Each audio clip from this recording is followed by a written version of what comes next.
இங்கே பாருங்கள் மக்களே, எவ்வளோ சூப்பராக இருக்குது பாருங்கள். இங்கே பாருங்கள், நல்ல சுட சுட சூப்பராக நல்ல தனித்தனியாக நல்லா இருக்குது. ஹாய் ஹலோ மக்களே, welcome back to Mumbai Flavis diary சேனலுக்கு உங்களை மறுபடியும் அன்புடன் வரவேற்கிறேன். நான் தாங்க ரேச்சல் ஆம்ப்ரோஸ். இன்னைக்கு நாம் டொமேட்டோ ரைஸ் பற்றி பார்க்கலாம்.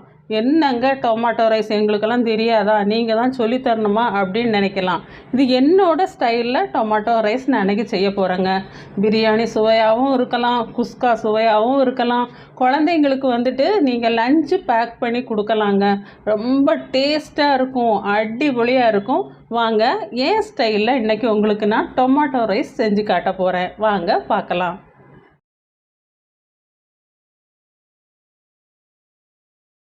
இங்கே பாருங்கள் மக்களே, இப்போ நம்ம டொமேட்டோ ரைஸ் செய்ய போகிறோம். அதுக்கு நான் 2 ஸ்பூன் எண்ணெய் ஊற்றிக்கிடுதேன். எண்ணெய் ஊற்றியாச்சு. இப்போ 2 ஏலக்காய், 2 பட்டை. எண்ணெய் காஞ்சிருச்சு. ஒரு பட்டை போட்டுடலாம். அப்புறம் பாருங்கள், ஒரு பிரிஞ்சி இலை போட்டுருவோம். பக்கத்தில் நிற்காதீங்க, கொஞ்சம் தூரமாக நில்லுங்க. இந்த ஏலக்காயெல்லாம் வந்துட்டு வெடிக்கும். இந்த ஆயிடுச்சு. இந்த ஏலக்காய் பட்டையெல்லாம் வந்துட்டு பொரிஞ்சிட்டு இப்போ வெங்காயம் போட்டுடலாம். இங்கே பாருங்கள், இதில் மீடியம் சைஸு நான் 3 வெங்காயம் இதில் போட்டிருக்கேன். இதை வதக்கிடலாம். இந்த வெங்காயம் வேகிறதுக்கு கொஞ்சம் உப்பு போட்டுடலாம். இது கூடவே 2 பச்சை மிளகா போட்டுடலாம். போட்டு நல்லா வதக்கிடலாம். இது நான் பாஸ்மதி ரைஸ் யூஸ் பண்ண போகிறேன். நீங்கள் வந்துட்டு சீரக சம்பா ரைஸும் யூஸ் பண்ணிக்கிடலாம், இல்லை சாதாரண ரைஸும் யூஸ் பண்ணிக்கிடலாம். எது வேணாலும் யூஸ் பண்ணலாம், நல்லாயிருக்கும். இது நல்லா வதங்கட்டும். நல்லா வதங்கிட்டு நம்ம வெங்காயம் பச்சை மிளகாய் எல்லாம் நல்லா வதங்கிருச்சு. இப்போ நம்ம இஞ்சி பூண்டு பேஸ்ட்டு ஒரு 2 ஸ்பூன் போட்டுக்கலாம். ஃபஸ்ட்டே போடக்கூடாது, போட்டால் இந்த வெங்காயம் நல்லா ரோஸ்ட் ஆகாது. அதுக்கப்புறம் போட்டால் தான் சரியாக இருக்கும். பிரியாணிக்கு எப்படி நம்ம ஃபஸ்ட்டு போட்டுருவோம், நான் இதுக்கு கொஞ்சம் வெங்காயம் போட்டதுக்கு அப்புறம் தான் போடணும். இது கொஞ்சம் வதங்கட்டும். இங்கே பாருங்கள், நான் இப்போது 1/2 கிலோ அரிசி எடுத்துருக்கிறேன். நான் பாஸ்மதி ரைஸு 1/2 மணி நேரம் நான் ஊற வச்சு வச்சுருக்கிறேன், உங்கள்கிட்ட காட்டுறேன். இங்கே பாருங்கள், நான் ரைஸ் வந்துட்டு ஊற வச்சு வச்சுருக்கிறேன். 1/2 மணி நேரம் ஊற வச்சு வச்சுருக்கிறேன்.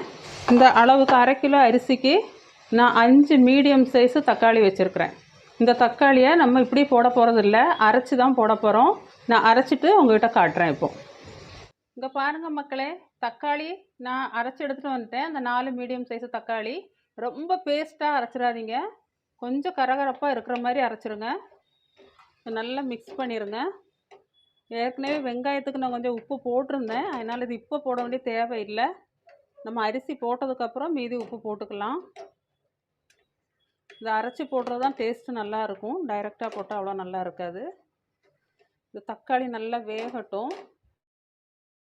நம்ம தக்காளி போட்டு நல்லா மிக்ஸ் பண்ணியாச்சு. நீ உங்களுக்கு உப்பு தேவை, கொஞ்சமாக உப்பு போட்டுக்கோங்க, அப்போ சீக்கிரமாக இது வெந்துடும். இந்த தக்காளி வந்து நல்லா கொஞ்சம் வேகட்டும். நம்ம அது வரைக்கும் கொஞ்சம் மூடி போட்டு வேக வச்சிடலாம். ஒரு 3 நிமிஷம் மூடி போட்டு வேக வச்சிடலாம்.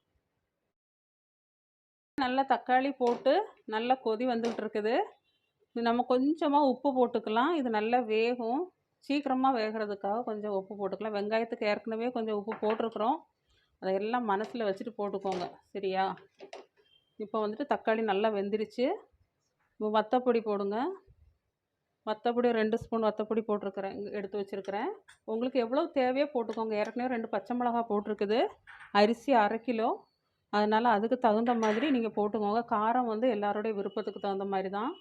மல்லித்தூள் 2 ஸ்பூனு, மஞ்சள் 1/4 டீஸ்பூனு, கரம் மசாலா ஒரு 2 ஸ்பூனுங்க. போட்டு நல்லா மிக்ஸ் பண்ணிக்கலாம். இப்போ நம்ம என்ன போட போகிறோம் அப்படின்னா, புதினா இலை கொஞ்சம் போடலாங்க, டேஸ்ட்டு நல்லா இருக்கும். கொஞ்சமாக ஒரு கைப்பிடி அளவு புதினா இலை போட்டுக்கலாம். போட்டு நல்லா மிக்ஸ் பண்ணிடுவோம்.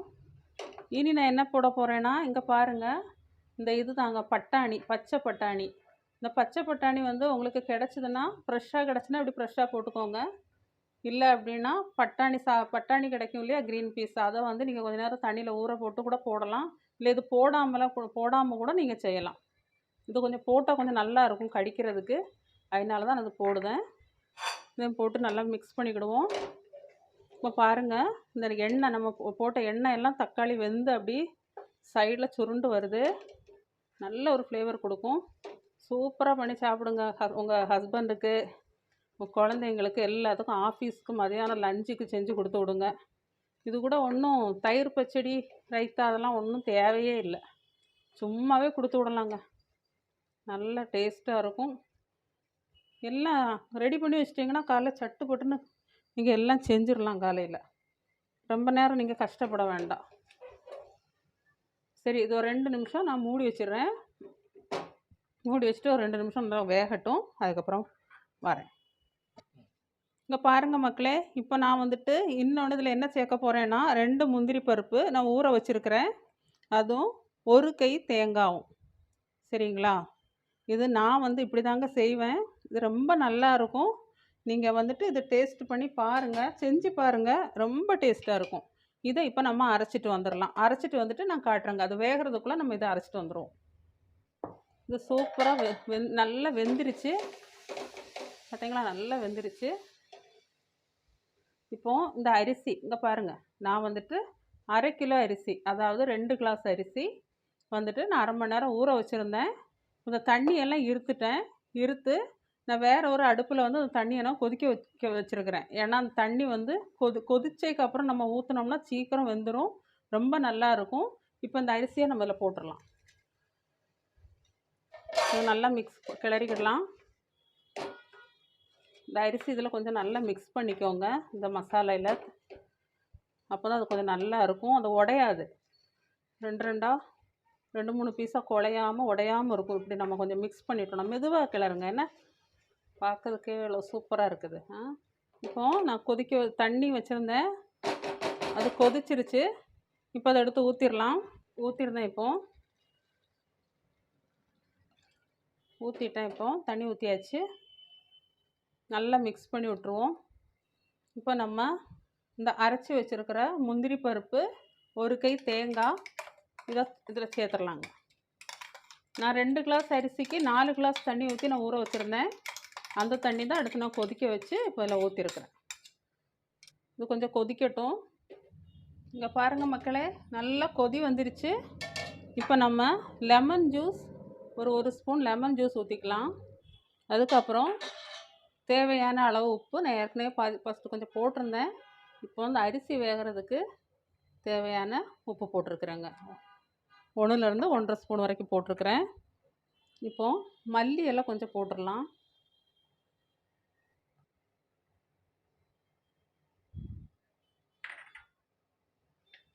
லேசாக மிக்ஸ் பண்ணி விட்டுறலாம்.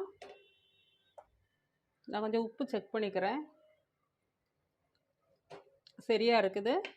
இப்போ 2 நிமிஷம் அடைச்சி வச்சுருவோம். இங்கே பாருங்கள் மக்களே, இப்போ தண்ணி வந்து இந்த அளவுக்கு வற்றி வருதில்ல. இப்போ நம்ம என்ன பண்ணோம் அப்படின்னா, இந்த கீழே இறக்கி வச்சுக்கோங்க. இங்கே பாருங்கள், இப்படி பழைய தோசைக்கல் வீட்டில் இருக்கும், எல்லார் வீட்லேயும் இருக்கும். அதை சூடு பண்ணிக்கோங்க. நான் நல்லா சூடு பண்ணிட்டேன். அதனால தான் இதை வச்சு இந்த இடுக்கி வச்சு நான் பிடிச்சிருக்கிறேன். நல்ல சூடான தோசைக்கல்லுக்கு மேலே இதை வச்சுருங்க. சரிங்களா? இதை வச்சுட்டு மூடி வச்சுருங்க. அது ரெடி ஆகட்டும்.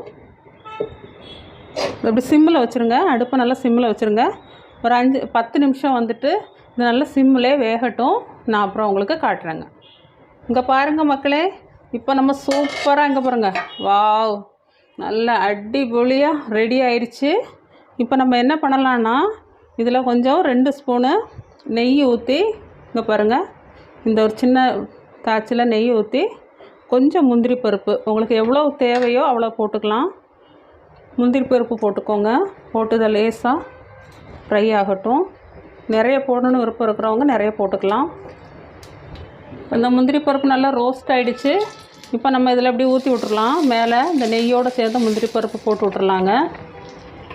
இப்போ என்ன பண்ணுன்னா, இப்படி மூடி வச்சுருங்க. ஒரு 10 நிமிஷம் கழிஞ்சு நம்ம இதை திறந்து பார்க்கலாம். இங்கே பாருங்கள் மக்களே, சூப்பராக ரெடி ஆகிடுச்சு பாருங்கள், நல்லா ஆயிடுச்சு. இப்போ கொஞ்சம் மல்லி இலை அப்படியே மேலே போட்டுருவோம். பார்த்தீங்களா? ஆஹா, செம்மையாக இருக்குது. இனிப்போ சைடில் இருந்து இப்படி கிண்டிடலாம். இங்கே பாருங்கள் மக்களே, எவ்வளோ சூப்பராக இருக்குது பாருங்கள். இங்கே பாருங்கள், நல்ல சுட சுட சூப்பராக நல்லா தனித்தனியாக நல்லா இருக்குது. இப்போ நம்ம இங்கே பாருங்கள், நம்ம பிளேட் பண்ணிடலாமா? பிளேட் பண்ணிவிட்டு டேஸ்ட்டு பார்த்துடலாம்.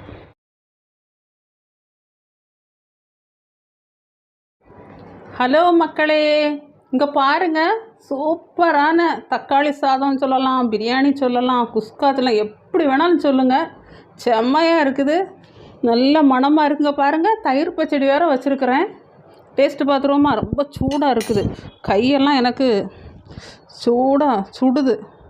டேஸ்ட்டு பண்ணிடுவோமா? சூப்பராக இருக்குங்க. இது 3 பேர் 4 பேர் சாப்பிடலாம். வெயிட்டு தாங்க முடியலை. கண்டிப்பாக செஞ்சு பாருங்கள். என்னடா நீங்களே சாப்பிட்டுட்டு நல்லா இருக்குதேன்னு சொல்லுவீங்க. நீங்கள் கண்டிப்பாக செஞ்சு சாப்பிட்டு எனக்கு கமெண்டில் எனக்கு போட்டு விடுங்க. இவ்வளோ நேரம் பொறுமையாக இந்த வீடியோ பார்த்த உங்கள் அனைவருக்கும் நன்றி. இந்த சேனல் உங்களுக்கு பிடிச்சிருந்ததுன்னா லைக் பண்ணுங்கள், ஷேர் பண்ணுங்கள், சப்ஸ்கிரைப் பண்ணுங்கள்.